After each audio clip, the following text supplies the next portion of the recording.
Good afternoon, everyone.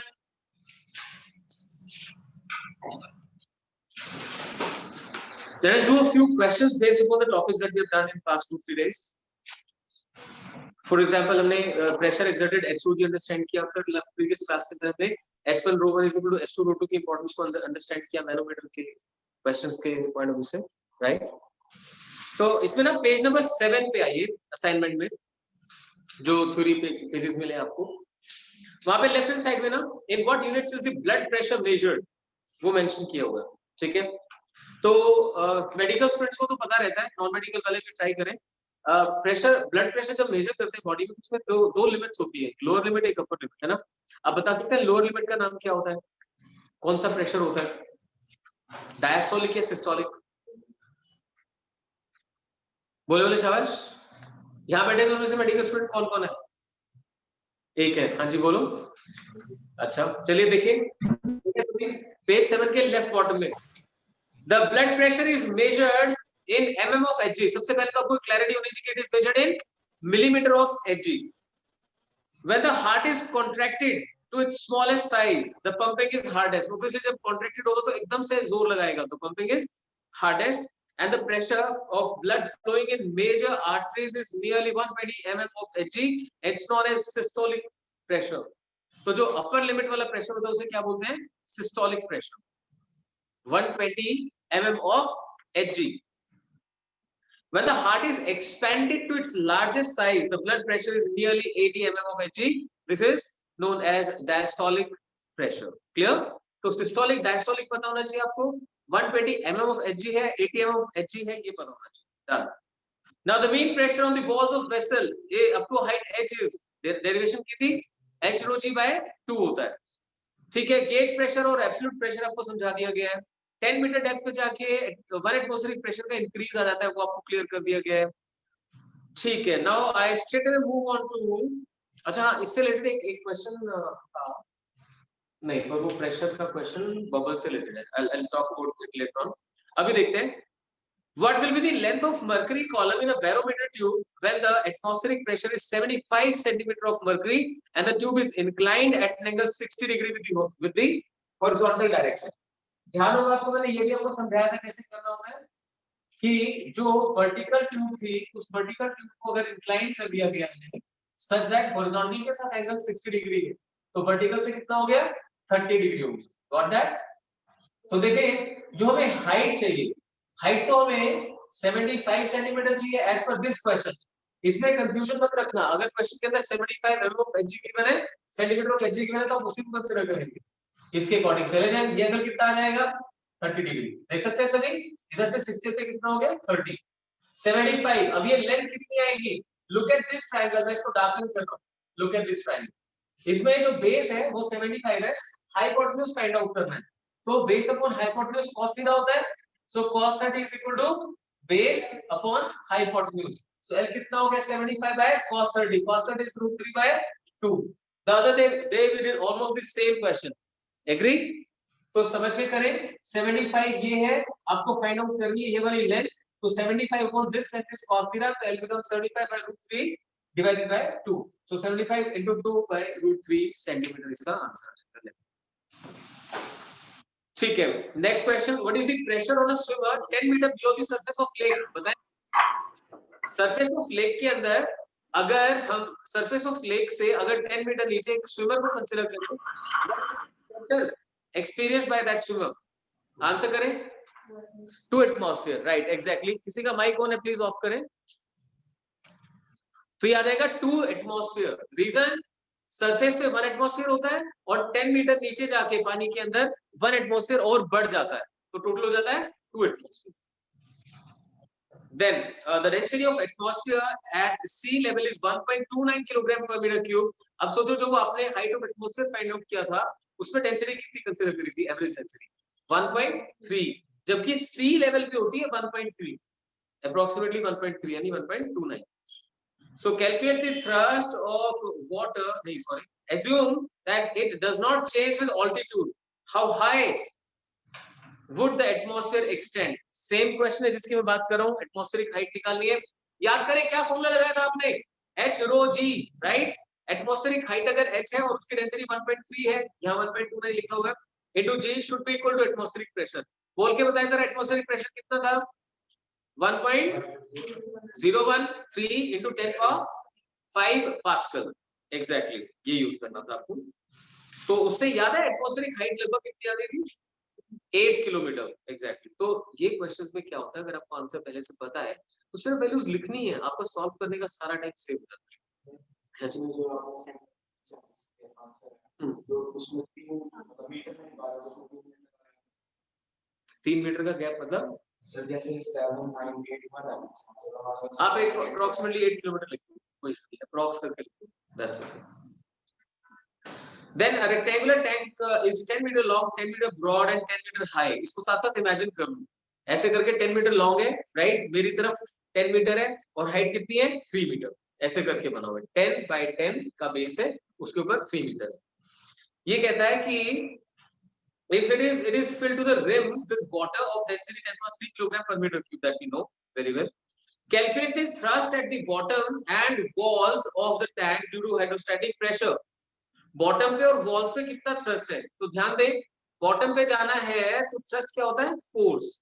Force कैसे निकलेगी? Pressure into area, right. तो 3 मीटर की हाइट बन रही है ना, समझे ध्यान से, 10 by 10 इंटू 3। तो 3 मीटर की हाइट है तो बॉटम पे प्रेशर कितना आ गया? h रो जी से आपने सॉल्व कर लेना है, उसको बॉटम एरिया से मल्टीप्लाई करना है। बॉटम एरिया कितना है? 10 by 10, 10 by 10 यानी 100 metre square. Getting this? Assignment नहीं है आपके पास? मैं आपको बार बार बोलता हूँ, एटलीस्ट जो यहाँ आते हैं वो बड़ा ध्यान रखा करें, you must come with these assignments, right. Geetansh, I am doing question number 4 on page number 7, ठीक है ना। उससे अदरवाइज ना हमारा सारा पर्पस डिफीट हो जाता है। इस असाइनमेंट को प्रोवाइड करने का पर्पस ये है कि when we do this in the class तो मैं टाइम सेव कर पाऊं, मुझे लिखना ना पड़े बार बार। फाइन। और वॉल्स के ऊपर क्या होता है? एवरेज प्रेशर कंसीडर करना पड़ेगा। वॉल्स का एवरेज प्रेशर कितना आ जाएगा? h rho g by 2, that's it. तो बॉटम पे h rho g, वॉल्स पे average pressure h rho g by 2। तो वॉल्स देखिए 3 मीटर हाइट है और 10 मीटर ऐसे करके बन रहा है, तो 10 3 30, 30 multiply by h rho g by 2, वो सॉल्व। ठीक है। Then fifth question, at a depth of 100 metre यानी 1 kilometre in an ocean, what is the absolute pressure? तो आपको सॉल्व करना होगा। वैसे तो हमें पता है कि 10 मीटर के साथ कितना बढ़ जाता है, बट वो अप्रोक्सीमेट होता है ना। सबको क्या करना होगा? टोटल प्रेशर के लिए P atmosphere plus H rho g। सभी ध्यान दें, अगर मैं सी लेवल से 1000 मीटर नीचे जाता हूं यहाँ पे, तो टोटल प्रेशर कैसे निकलेगा? यहाँ पर P एटमॉस्फेयर है प्लस H rho g, जो कि आप सॉल्व कर सकते हैं आसानी से। हो सकता है इसमें डेंसिटी प्रोवाइड कर रखी हो। हाँ देखो, सी वाटर की डेंसिटी थोड़ी सी ज्यादा होती है, तो 1.03 into 10⁻³ आपको कंसीडर करना पड़ेगा। तो 1030 थोड़ा सा डेंसिटी हायर होती है। जानते हैं ना, सी वाटर जो होता है वो कंपैरेटिवली डेंसर होता है। देन what is the gauge pressure? Gauge pressure के लिए जो आपका आंसर आएगा उसमें से एटमॉस्फेरिक प्रेशर सब्ट्रैक्ट करना है, that is h rho g से जो मिलता है, that is the answer for second part. Now C part, ये एक इंपॉर्टेंट क्वेश्चन है जो स्कूल एग्जाम में आता है, जो मैं अभी आपको करवा रहा हूँ। P atmospheric plus H rho g हो गया, फिर आपने क्या किया, इस आंसर में से P एटमॉस्फेरिक सब्ट्रैक्ट किया, H rho g आंसर किया। उसके बाद सी पार्ट में find the force acting on window of area 20 centimetre bye 20 centimetre of a submarine at this depth.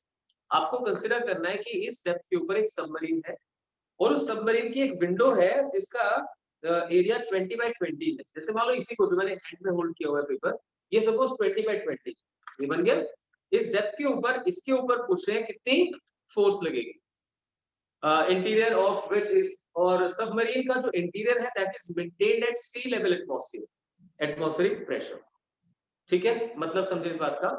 Submarine top of the surface से नीचे गिरी है, तो उसके अंदर वही प्रेशर मेंटेन्ड है जो टॉप ऑफ द सरफेस, यानी एटमॉस्फेरिक प्रेशर।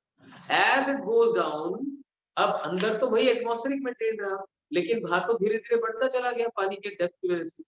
अब बाहर इस डेप्थ के ऊपर total pressure P atmospheric plus H rho g है और अंदर P एटमॉस्फेरिक है, तो एक्सेस प्रेशर बाहर से कितना पड़ा? H rho g, समझे ध्यान से, P atmospheric plus H rho g और P एटमॉस्फेरिक, तो एक्सेस कितना हो गया h रो g के बराबर। ठीक है, वो प्रेशर अंदर की तरफ लग रहा है, उस प्रेशर को आप 20/20 मीटर है सेंटीमीटर, सो जो प्रेशर आएगा उस प्रेशर को आप मल्टीप्लाई करेंगे 20 into 20, ये आंसर है सेंटीमीटर स्क्वायर, मीटर स्क्वायर में कन्वर्ट करेंगे 10⁻⁴ मीटर, इससे मल्टीप्लाई कर देंगे तो क्या बचेगी ओवरऑल आपका न्यूटन का आंसर। तो मैं फिर बोल रहा हूँ ये क्वेश्चन एग्जाम में काफी रिपीट होता है, तो कॉशियसली इसे अच्छे से करें आप, प्रेशर निकाल के और एरिया से मल्टीप्लाई करना है।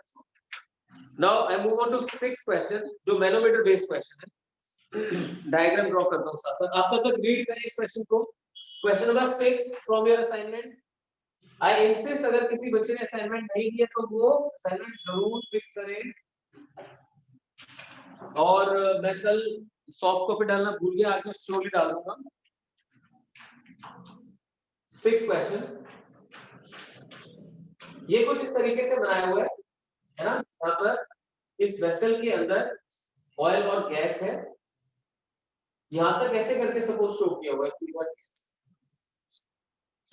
यहाँ पे ऊपर एक गैस है और नीचे ऑयल, और इधर से मैनोमीटर अटैच, ये मैनोमीटर से घूम के ऊपर जा रहा है, इधर से आके फिर जा, तो इसमें जो गैस की हाइट है वो यहाँ से 1 मीटर, और जो लेवल यहाँ पे लिक्विड का आ जाता है, इसके अंदर जो लिक्विड है because of this pressure that is 1.5 metre cube, point A, ठीक है। अब इसी के सामने कोई पॉइंट बी कंसीडर करेंगे लेटर ऑन, बट यहाँ से जो इस लिक्विड का लेवल है वो 0.75 ऐसे कर, कितना ये 0.75 metre, so this is something that you know, this liquid is H। अब सुने ध्यान से सुने, मैनोमीटर का यूज क्या है, बेसिकली गेज प्रेशर मेजर करना। किस चीज का गेज प्रेशर, जिस भी वेसल से कनेक्ट करोगे उसके अंदर मतलब एटमॉस्फेयर से कितना extra pressure.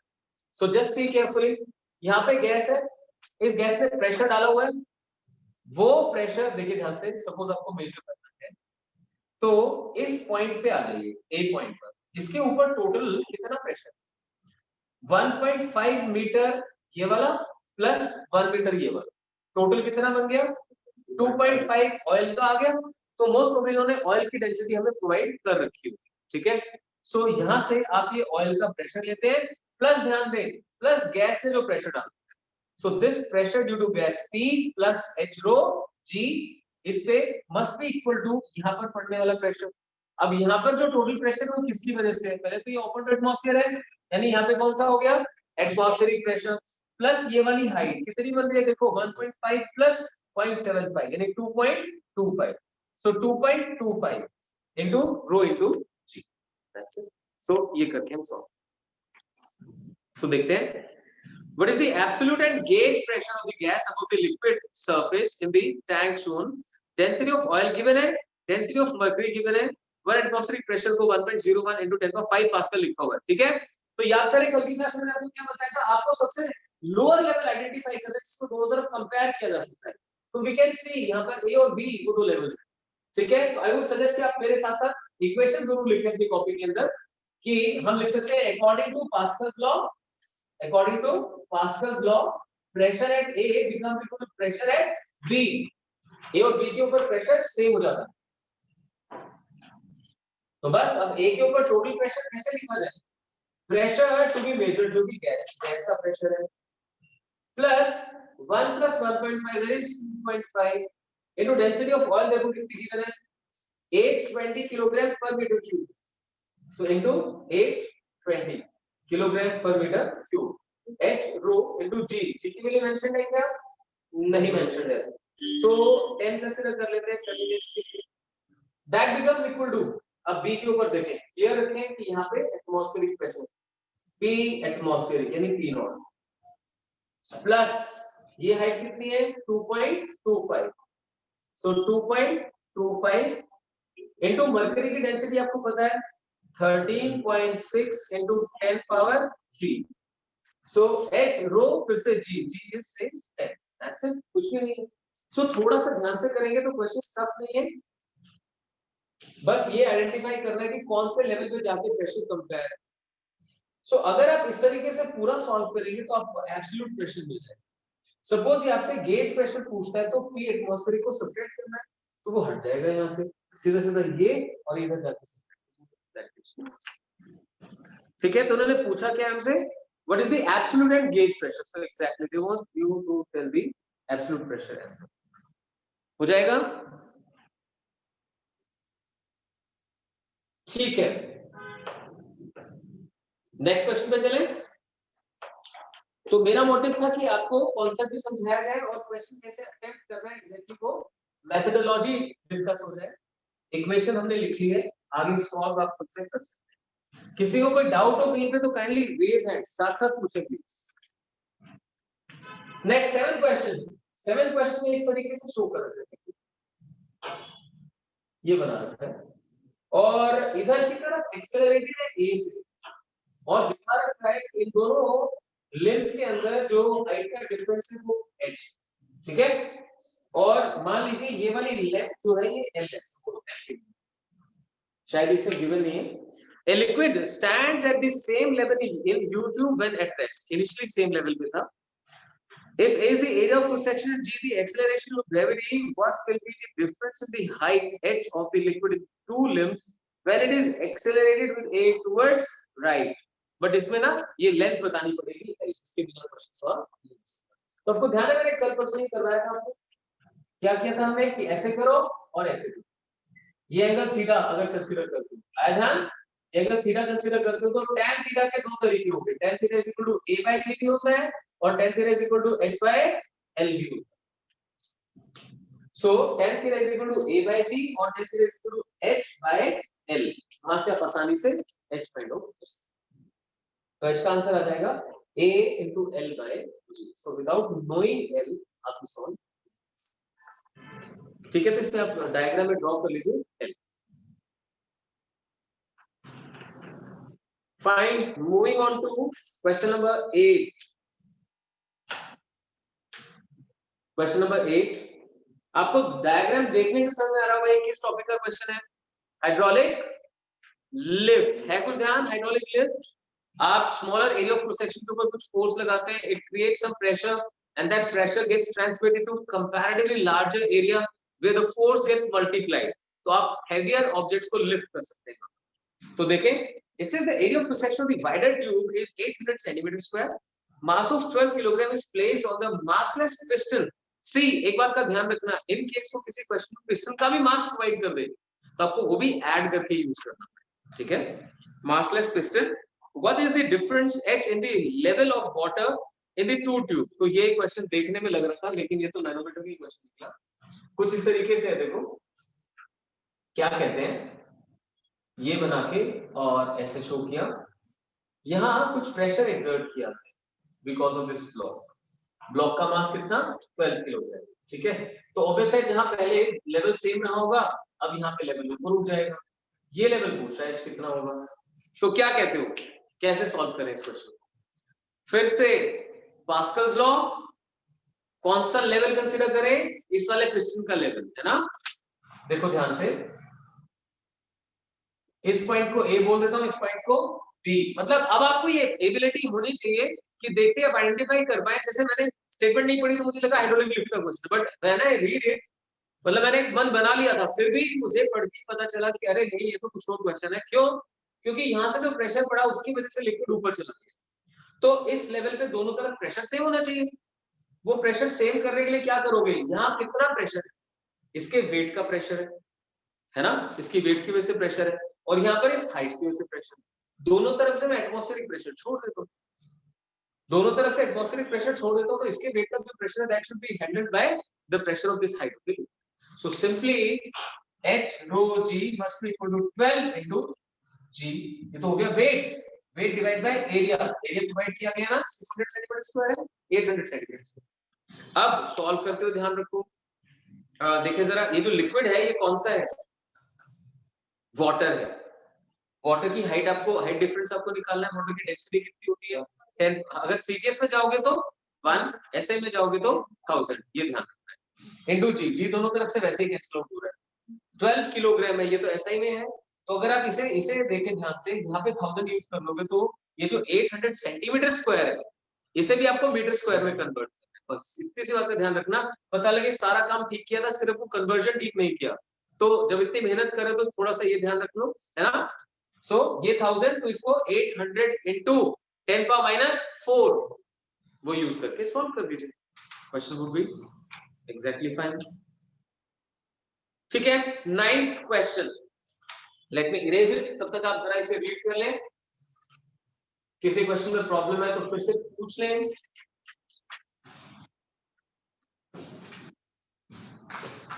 Moving on to question number 9, a vertical U tube of uniform inner cross-section contains mercury in both the arms. Find U tube में mercury पड़ा हुआ है। Glycerin of density 1.3 gram per centimeter cube, CGS given है। Column of length 10 centimeter is introduced into one of the arms, and oil of density 0.8 gram per centimeter cube is poured in the other arm until upper surfaces of oil and glycerin are in the same horizontal level. Find the length of the oil column. So not that easy question for the first go, right? For the naive students like you, it's not a very easy question, but I still insist, एक बार आप diagram बनाने की कोशिश करो, इसका try करो। मैं साथ साथ आपको बताता जाता हूँ क्या है। जैसे ये आपने सपोज कीजिए एक यू शेप बना ली, ठीक है, क्लैरिटी आ जाए इसलिए मैंने थोड़ा सा इसे बड़ा करके बनाया है। यू शेप ट्यूब आपने बना ली। अब क्या करना है, दोनों आर्म्स में मरकरी था सेम लेवल पे पहले शुरू में, फिर आपने 10 सेंटीमीटर क्या डाल दिया, ग्लिसरीन, इसके ऊपर डाल दिया 10 सेंटीमीटर ग्लिसरीन। चलिए ठीक है, और ग्लिसरीन की डेंसिटी कितनी है, 1.3 ग्राम पर सेंटीमीटर क्यूब। और दूसरी तरफ हम क्या डालने वाले हैं, ऑयल डालने वाले हैं। ऑयल की डेंसिटी कितनी है, 0.8। बट ध्यान दे, क्वेश्चन ये नहीं कह रहा कि दोनों तरफ से मरकरी का लेवल सेम होना चाहिए। क्वेश्चन ये कह रहा है कि दोनों तरफ से ऐसा कुछ होना चाहिए कि टॉप लेवल सेम हो जाए, कि जहां से आपको ये दिखाई दे रहा है मरकरी ग्लिसरीन, वहीं से आपको ऑयल दिखाई। क्लियर हुआ? उसके लिए पूछा कि कितनी height of oil is required. ठीक है, एक बार आप दिमाग लगा लीजिए, बनाने की कोशिश कीजिए, फिर मैं हेल्प करता हूं। Try and do that. चलिए देखते हैं। देखिए मैंने पहले आपको क्या समझाया था, देखो इसकी डेंसिटी 1.3 है, इसकी डेंसिटी 0.8 है। आप कभी भी ऐसा नहीं सोच सकते, ध्यान दें, कभी भी ऐसा नहीं सोच सकते कि मरकरी यहां से नीचे आ जाएगा और यहां से ऊपर चला जाएगा। क्यों? ऑलरेडी इसकी डेंसिटी ऑयल से ज्यादा है, तो इसे बैलेंस करने के लिए ऑयल प्लस मरकरी की हेल्प यूज होगी। ऐसा में मान लीजिए कुछ ऐसा है कि जब आपने दोनों तरफ से यहां से ग्लिसरीन और यहां से ऑयल पोर कर दिया है, ऑयल पोर कर दिया है, उसके बाद टॉप सरफेसेस मैच कर गए हैं, तो इसका मतलब इधर से और इधर से प्रेशर कहीं एक पॉइंट पे इक्वेट करना है। एटमॉस्फेरिक प्लस 10 सेंटीमीटर हाइट की वजह से यहाँ ए पॉइंट पर पड़ने वाला प्रेशर, ये सोचिए जरा, ए पॉइंट पर पड़ने वाला प्रेशर क्या इधर से सिर्फ ऑयल बैलेंस कर पाएगा? कभी भी नहीं। कारण, क्योंकि ऑयल की डेंसिटी तो कम है। इसका मतलब ऑयल और फिर यहाँ पे मरकरी आ रही, बस में आपको ये वाला पोर्शन किस चीज का होना चाहिए, मरकरी का। तो वैसे ही समझ में आ जाता है कि ऑयल कंपैरेटिवली कम यूज। सो ये मरकरी है Hg और ये ऑयल है, ये मिलकर इसे बैलेंस करें। इस पॉइंट को मैं बी लिख देता हूं, this point is B, so Pa will be equal to Pb। क्या सभी को क्लियर हुआ? फिर एक बार देख लीजिए, आप चाहते हैं कि टॉप लेवल सेम हो जाए तो यहाँ पे 10 centimetre height of water, sorry glycerine तो मिलेगी ना, इसका जो बॉटम बन रहा है वहीं पे प्रेशर कंपेयर कर लेते हैं दोनों तरफ से। तो इसके 10 सेंटीमीटर हाइट का प्रेशर 10 सेंटीमीटर ऑफ ऑयल तो कर नहीं सकता बैलेंस, तो ऑयल प्लस मरकरी मिलके ही कर सकते हैं, क्योंकि मरकरी की डेंसिटी काफी ज्यादा है। तो ठीक है, बस इसे यूज कर लेते हैं। कैसे करेंगे आप देखें, ये पॉइंट और ये point Pa must be equal to Pb। Pa कितना है, P atmospheric plus 10 into 1.3 into G, that must be equal to. अब इस तरफ देखना पड़ेगा आपको, सोचिए ये टोटल हाइट h है, तो ये भी तो टोटल हाइट 10 है, तो ये टोटल हाइट भी तो 10 सेंटीमीटर होगी। उसमें से ऑयल अगर आप x कंसीडर कर ले तो मर्करी कितना आ गया 10 minus x। This is the key in the question. Mostly बच्चे यहाँ पे गड़बड़ कर जाते हो, पता क्या करते हैं कि सर h1 हाइट तो मर्करी की हो जाएगी और h2 ऑयल की। अरे भाई क्यों वेरिएबल बढ़ा रहे हो, है ना? वेरिएबल जितने बढ़ाओगे उतना सॉल्विंग डिफिकल्ट होती जाएगी, राइट? अब फिर मेरे साथ साथ करो, उसको छोड़ दो, समझो इसे ध्यान से। यहाँ से x अगर आपने ऑयल की लेंथ कंसीडर कर ली, टोटल 10 होने वाली थी, तो ये कितनी बची 10 minus 6। बस इसकी इक्वेशन बना देते हैं। अब यहाँ फिर से देखिए एटमॉस्फेरिक प्रेशर, एक बार देख लो फिर लिखना। यहाँ पर atmospheric pressure plus x height of oil, x into density 0.8 into g। मान लीजिए हम सब कुछ सीजीएस पे लेके चलते हैं। दिस प्लस अब किसका, मरकरी का। मरकरी की लेंथ होगी 10 minus x इंटू डेंसिटी होगी 13.6 इंटू g। तो एक बार फिर मेरी इक्वेशन देख ले और सॉल्व करें, मुझे आंसर बताएं सॉल्व करके इसका। इधर से P atmospheric plus 10 into 1.3 into G, which is density 1.33 plus इधर से P नॉट प्लस ऑयल की लेंथ है x, x into 0.8 into G plus 10 minus x into 13.6 into G। सो करें सॉल्व, आंसर बताएं फटाफट। P से P नॉट कैंसिल हुआ, उसके बाद G से G कैंसिल आउट हो गई। जल्दी से x सॉल्व करें और बताएं। Come on quick, linear equation है x के अंदर।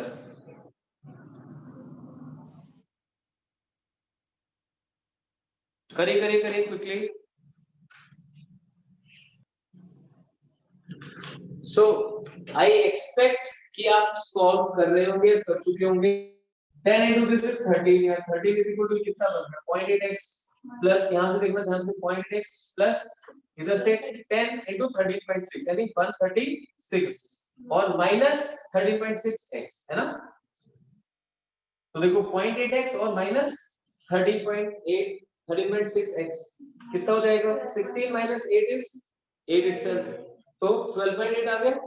सो दिस इज माइनस 12.8x और इधर से 136 इधर आएगा, तो 13 minus 136 कितना हो जाएगा माइनस 123। माइनस से माइनस हट गया, तो सॉल्व भी क्या करना है यार, 123 for 12.8, राइट? तो अप्रोक्सीमेटली 9.6 आपका आंसर है। That's it. तो was a good question, right? कल मैंने आपको दो तीन क्वेश्चंस करवाए थे, उनमें क्या किया था मैंने, मर्करी लेवल सेव करने की कोशिश की थी, यहाँ पे टॉप लेवल को सेव करने की कोशिश। फाइन, ठीक है dear, let's move on to the next topic, that is viscosity. उससे पहले एक चीज तो आपको बतानी पड़ेगी कि बॉइंट फोर्स निकलती कैसे। एक्चुअली आपके सिलेबस में ना आर्किमिडीज प्रिंसिपल है नहीं, आपके सिलेबस में सिर्फ ये अंडरस्टैंड करना है कि भाई बॉइंसी निकाली कैसे जाती है। तो मैं थोड़ा सा आइडिया जरूर दूंगा आपको, फिर हम विस्कोसिटी की तरफ मूव ऑन करेंगे। देखिए सुनिए ध्यान से, लिखिए कॉज ऑफ अपथ्रस्ट। आप अपथ्रस्ट या buoyancy use, cause of upthrust और buoyancy, buoyant force, right? Upthrust और बॉयंसी। तो समझिए जैसे ही किसी लिक्विड के अंदर आपने एक सॉलिड को सबमर्ज किया, हाँ, सॉलिड के टॉप सरफेस पे कुछ प्रेशर है P1, लेकिन जैसे नीचे जाएंगे तो प्रेशर बढ़ता जाएगा, यानी यहाँ पर प्रेशर कंपैरेटिवली ज्यादा लग रहा होगा। तो ये जो प्रेशर बढ़ गया, इसकी वजह से नेट अपवर्ड फोर्स जनरेट होगी, उसी फोर्स को फोर्स ऑफ बॉयंसी कहते हैं। तो हमें कई बार ये होता है कि मिसकंसेप्शन होती है, वैसे याद कर लिया कि भाई इसने जो लिक्विड हटा दिया ना, उस लिक्विड ने इसके ऊपर फोर्स लगा रखी है and is equal to the weight of the liquid displaced, यही याद किया होता है। लेकिन उसका बेसिक कॉज क्या है, with the depth pressure increases, इसलिए बॉटम सरफेस पे प्रेशर ज्यादा लग रहा होता है, टॉप पे प्रेशर कम लग रहा होता है। उस प्रेशर डिफरेंस की वजह से जो अपवर्ड फोर्स क्रिएट होती है, that is called force of buoyancy. तो थोड़ा बहुत लिख लीजिए, आपको क्लैरिटी रहेगी। ये डायग्राम बना दो, ऑब्जेक्ट है टॉप पे P1, बॉटम पे P2, बनाए बनाए शाबाश।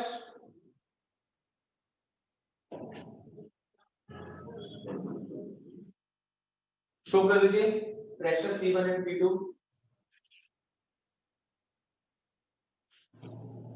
अब लिख दीजिए, लिखिए शाबाश। as pressure increases with depth, as pressure increases with depth inside a fluid.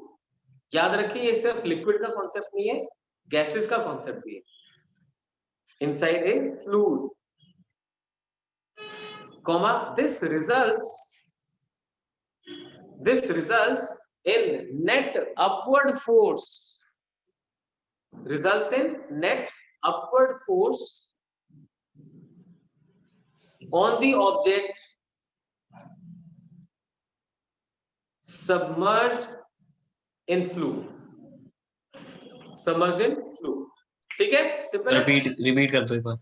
हाँ, मैं लिख देता हूँ. Pressure increases with depth inside a fluid. ये फर्स्ट पॉइंट हो गया. Pressure increases with depth inside fluid. फिर comma, this results in net upward force, क्योंकि नीचे से फोर्स ज्यादा लगेगी, ज्यादा प्रेशर होने की वजह से. This results in net upward force on an object when submerged in a fluid. ठीक है, साथ में एक पॉइंट लिख दीजिए स्टार मार्क करके. This force is equal to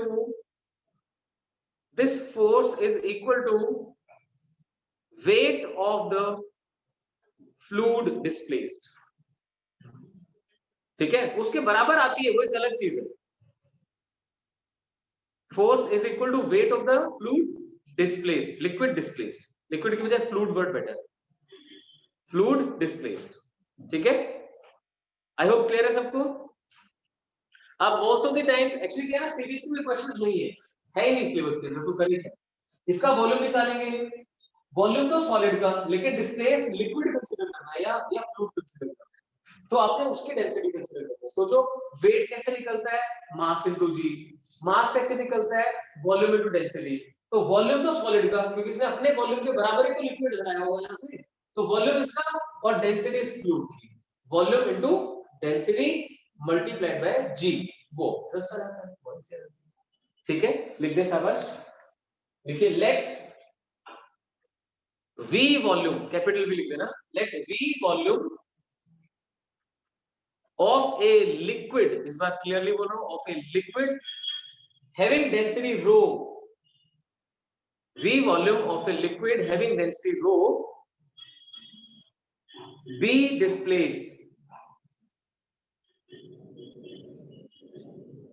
displaced, then the upthrust is equal to,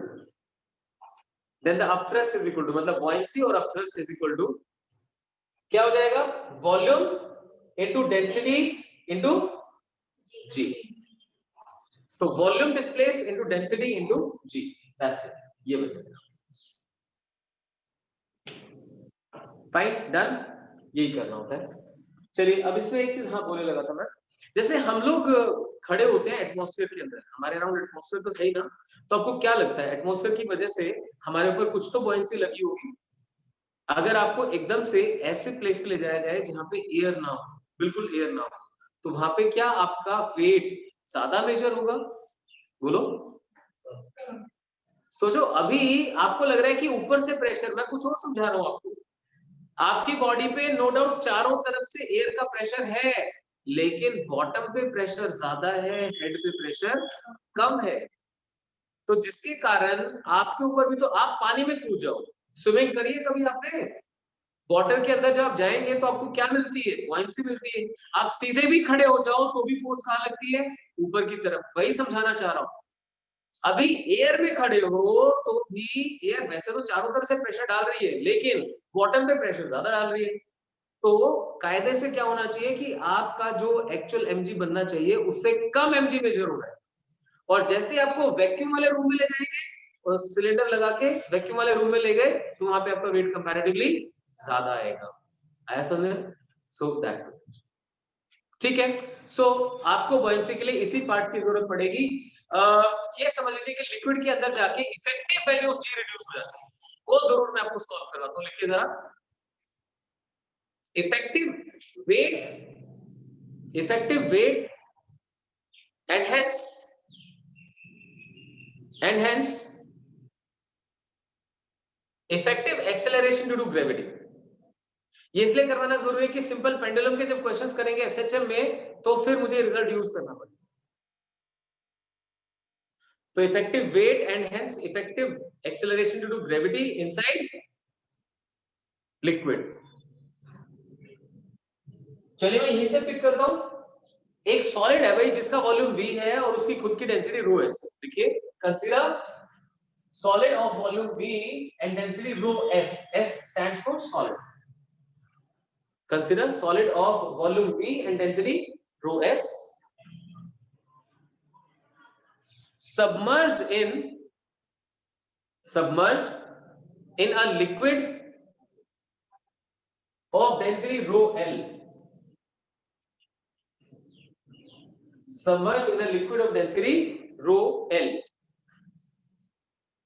लिख दे। then effective weight, effective या apparent वर्ड भी यूज करते हैं, apparent weight और effective weight becomes equal to क्या आ जाएगा mg minus upthrust। उसका खुद का जो वेट नीचे की तरफ एक्ट कर रहा है mg माइनस लिक्विड की वजह से अपवर्ड जो फोर्स लग रही है दैट इज अपथ्रस्ट। हरप्रीत समझ रहे हो, सुन रहे हो? हाँ तो रिस्पांस मतलब प्रॉम्प्ट हो, ऐसा लगना चाहिए क्या मेरी बात सुन के इंटरेस्ट ले रहे हो और मैं कुछ पूछूंगा तो बताओगे। एपरेंट वेट का मतलब क्या है? सपोज आप स्विम करने के लिए पानी में कूद गए, आपकी बॉडी का wait minus upthrust, so that is apparent wait. Got it? अब इसमें आपका वॉल्यूम डिफाइन किया गया, तो मास को क्या लिख सकते हैं? वॉल्यूम इनटू डेंसिटी, क्योंकि पहले सॉलिड के लिए लिख रहे हैं तो volume into density of solid into G minus यहाँ पे वही वॉल्यूम, जितना आपका वॉल्यूम होगा उतना ही तो लिक्विड आपने डिस्प्लेस किया होगा। So your volume into density of liquid into g. देखिए जरा, अपने वेट के लिए volume into density of solid into g और अपथ्रस्ट के लिए volume into density of liquid into g. यहां से क्या करो, v into rho s g common निकालो, ये वाली टर्म कॉमन निकाल दो तो बन जाएगा 1 minus rho L by rho S. देखिए ध्यान से, v कॉमन आ गया, रो एस निकला तो यहाँ पे डिवीजन में चला गया और जी भी कॉमन आ गया। अब ये जो हमने लिखा ये तो एक्चुअल वेट ही था ना, mg था। So actual weight into 1 minus rho L by rho S, this is called apparent और इफेक्टिव। तो ये फॉर्मूला ना अच्छे से याद ही होना चाहिए। तो मैं बार-बार बोलता हूं एक ही फैक्टर तो याद करना है, 1 minus rho L by rho S. Liquid की डेंसिटी कम है, सॉलिड की ज्यादा है, तो सॉलिड नीचे लिक्विड ऊपर। 1 minus rho L by rho S हो गया याद? पुष्पांजलि लर्न हो गया ये 1 minus rho L by rho S. So sir ji Parikshit 1 minus L by rho. हाँ 1 minus rho L by rho S. So that is apparent weight. अब इसमें अगर mg लिख दूं, लिखिए जरा, mg dash is equal to mg into 1 minus rho l by rho s। तो m gets cancelled। तो कभी भी किसी सॉलिड को अगर आपने लिक्विड के अंदर सबमर्ज किया, वहां पे आप effective value of acceleration due to gravity पूछ रहे हैं, तो वो कितनी आएगी?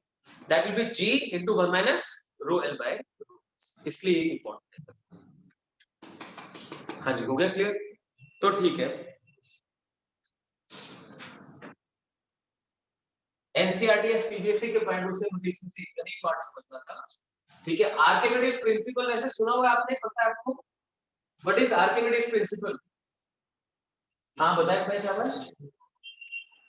When a substance is submerged in liquid, it experiences an upward force equal to the weight of the liquid displaced। एक बार आप लिख लो, तसल्ली से रहेगी आपको। आर्किमिडीज प्रिंसिपल, आर्किमिडीज प्रिंसिपल, और पूरा ध्यान इसमें रखें, सुने समझे। आर्किमिडीज प्रिंसिपल क्या कह रहा है? देखिए, according to it the upthrust experienced by a substance,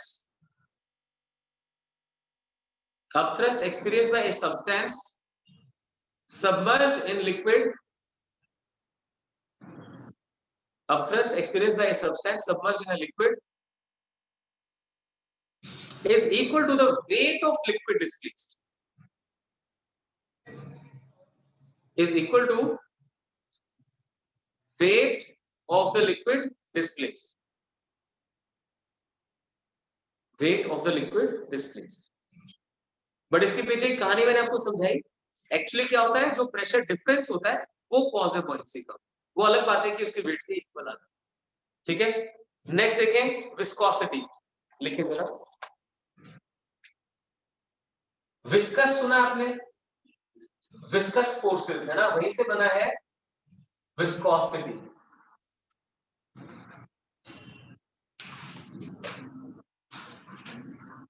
viscosity क्या है? ऐसा था, लगता है हाँ, चेक कर लो. चलिए वापस आए. ये देखिए विस्कस है. विस्कस क्या चीज है? जो जैसे लिक्विड्स को आप कंसीडर करते हो, तो लिक्विड्स या गैसेस ऐसा नहीं है कि वो बस फ्लो किए जा रहे हैं, उसके अंदर भी एक सिस्टमेटिक लेयर्स का सिस्टम माना जाता है. लेयर्स बनी हुई है, एक के ऊपर एक लेयर फ्लो कर रही है या मूव कर रही है. तो जैसे सॉलिड फ्रिक्शन होता है ना, कि आप किसी सरफेस पे रिलेटिव मोशन जब भी करते हैं तो वहां से ऑपोजिशन ऑफर होता है. तो जो ऑपोजिशन ऑफर होता है उसे क्या बोलते हैं? फ्रिक्शन, है ना. ऐसे ही जब लिक्विड फ्लो करता है तो उसके अंदर एक लेयर के ऊपर जब दूसरी लेयर आगे बढ़ने की कोशिश करती है तो रिलेटिव मोशन हो गया ना दो लेयर्स के बीच का. तो दो लेयर्स के बीच के रिलेटिव मोशन की वजह से वो एक दूसरे के मोशन को ओपोज करते हैं.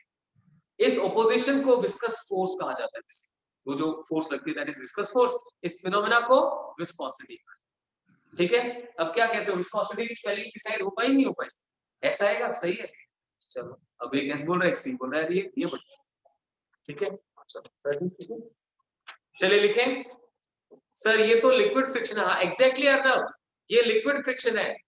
सॉलिड के बीच में एक अलग फ्रिक्शन होता है, लिक्विड की लेयर्स के बीच में अलग फ्रिक्शन होता है, सॉलिड और लिक्विड के बीच में अलग फ्रिक्शन होता है. ठीक है. तो लिखें जरा. Viscosity. Viscosity. It may be defined as viscosity, यानी it may be defined as the phenomena due to which, phenomena या property भी लिख सकते हैं. जब phenomena लिख रहे हैं ना उसकी जगह आप property कर दीजिए ऊपर ब्रैकेट डाल के. property. It may be defined as the property of a fluid. Property of a fluid due to which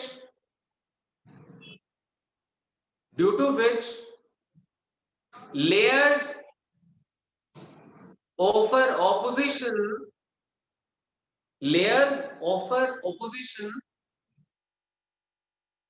to each other,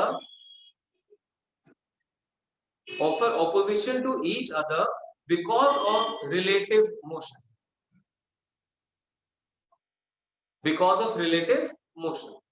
ठीक है. तो लेयर्स के बीच में रिलेटिव मोशन है और उसकी वजह से एक दूसरे को जो ऑपोजिशन आ रही है वो जिस प्रॉपर्टी के कारण आ रही है उसे कहते हैं विस्कोसिटी. ठीक है. क्लियर. आप लिख दीजिए. This opposing force is called viscous force or drag. It's called viscous force or drag. Dragging force बोल देते हैं तो उसका एक ही मतलब. ठीक है. तो कारण क्या है? कारण सीधा सा लिख दीजिए. Reason.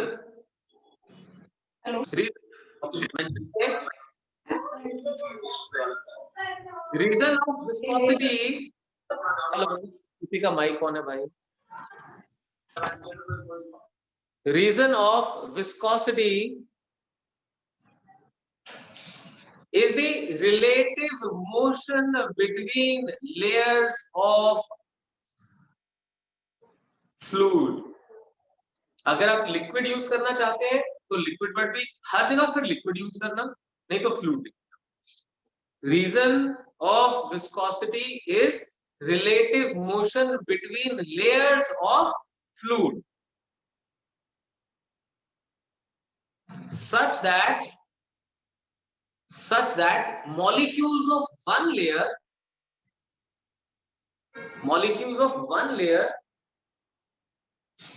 oppose relative motion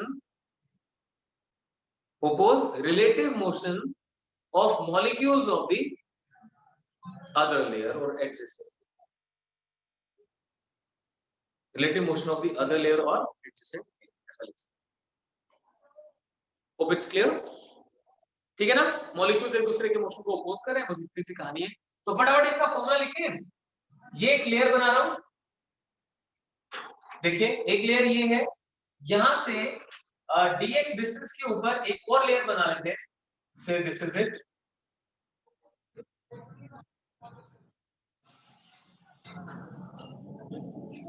goes like this, ये दोनों के बीच का डिस्टेंस dx हो गया, इसकी वेलोसिटी सपोज v है और इसकी वेलोसिटी v प्लस dv। दो लेयर्स जिनके बीच का डिस्टेंस dx है, एक की वेलोसिटी v है, एक की वेलोसिटी v प्लस dv है, लिख दें, और इनका area of cross section a मान लें।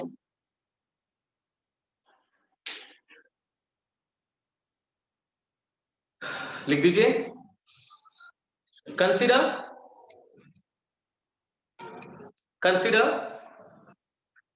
layers moving with velocity v and v plus dv. Consider layers moving with velocity v and v plus dv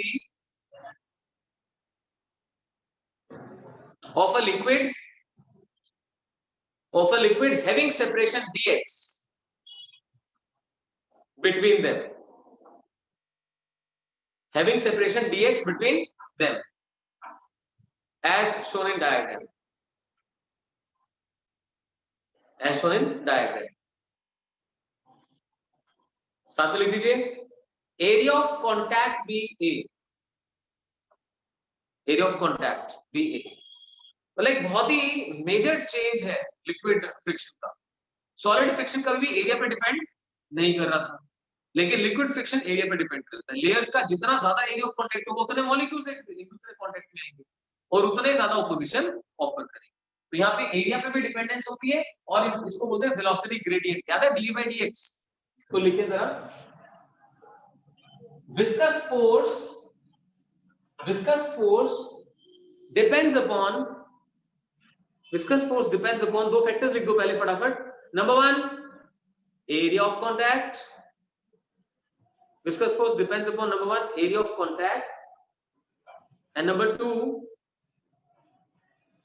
velocity gradient, area of contact and velocity gradient। बस अब लिख देते हैं। so F is proportional to A, it is proportional to dV by dx। याद है velocity gradient? dx distance में velocity कितना change हो गई है, change in velocity upon distance, उसे वेलोसिटी ग्रेडियंट कहते हैं। ऐसे आगे जाके आप टेंपरेचर ग्रेडियंट लिखने वाले हैं, change in temperature upon distance, so समझ सकते हैं। बन गया? अब लिख दीजिए F is equal to minus eta A dV by dx। लिखे शाबाश। It was proportional to A, proportional to velocity gradient, but it is equal to minus eta A dV by dx। ये सडनली नेगेटिव साइन क्यों आ गया? Because ये opposing force है, और ईटा क्या है? Coefficient of viscosity. लिखे शाबाश। याद है ml - 1 t - 1? सर कुछ थोड़ा है ना, चलो ठीक है। F is equal to minus eta d by dx, लेकिन negative sign shows the opposing nature, negative sign shows opposing nature। हाँ, जिसकी क्लास है वो जा सकते हैं, बस यही फिनिश करवा रहा हूं, ज्यादा नहीं टाइम लूंगा। 40 क्वेश्चन चैलेंज जिनको दिया हुआ है वो करें, है ना? सिर्फ 5 बच्चों ने भेजा है, आपके अंदर भी वो हिम्मत होनी चाहिए कि वो करके भेजें आप उसे, और जिन्होंने भेजना शुरू किया है they need to maintain it. चलिए, आपने मेंशन किया negative sign shows opposing nature of the force. साथ साथ एक चीज और मेंशन कर रहे हैं, ईटा लिख के, eta is the coefficient of viscosity, coefficient of viscosity. ठीक है, इतना ही करते हैं। Thank you very much. एक चीज बता देता हूं, कल मैं 130 वाली क्लास करूंगा, ठीक है? कल 130 वाली क्लास करूंगा, उसके बाद आपका इस वीक में 3 डेज का ऑफ रहेगा, फिर दोबारा से क्लासेस स्टार्ट करेंगे। तो इन बिटवीन मैं क्वेश्चन सेंड करता रहूंगा, और आपके टेस्ट का जो शेड्यूल है वो आज शाम को आपको भेज दूंगा, आप वो प्रिपेयर करके रखें, ठीक है। Thank you very much.